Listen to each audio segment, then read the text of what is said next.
ஒரு விவேக் என்னுடைய காமெடி பார்த்தேன். ஒரு பெரியவர் உட்கார்ந்து இருப்பார், அண்ணன் விவேக். அவர் ஒரு போர்டில் எழுதுவார், ஆ அண்ணே தெரியுதா? தெரியல.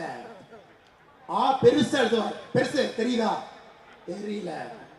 பெருசு ஆ பக்கத்திலே கொண்டு வந்து வைக்கிற, தெரியுதா? தெரியல. நான் தெரியுறேனா? தெரியல. போர்டு தெரியுதா? தெரியுது. என்ன பெருசு? ஆ மட்டும் தெரியலங்கிற. தம்பி நான் மலைக்கு கூட பள்ளிக்கூடம் பக்கம் ஒதுங்கல தம்பி, அதனால ஆ தெரியாது. இன்னைக்கு திமுகவுடைய எம்எல்ஏ அப்படித்தான் இருக்கிறார்.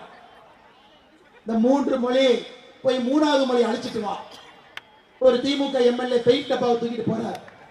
எதுனா 3வது மொழி 1 2 3 3வது மொழி அழின்னு ஆங்கிலத்தை அழிச்சிட்டு வர்றார். இன்னைக்கு இதுதான் இந்த மாதிரி முறையில் வந்த திமுகவுடைய தொண்டை எப்படி இருப்பான் பாரு. 3வது மொழியும் இங்கிலீஷ் அழிச்சதுக்கு அப்புறம் சொல்றான் பெருசு அது 2வது மொழி மாதிரி தெரியுது, ஹிந்தி மேல இருக்குது அதானி. இவர்கள்லாம் இன்னைக்கு நமக்கு புத்தி சொல்லிக் கொண்டிருக்கின்றார்கள். தமிழகத்தில் எப்படிப்பட்ட கல்விக் கொள்கை இருக்கணும், நாம என்ன படிக்கணும்.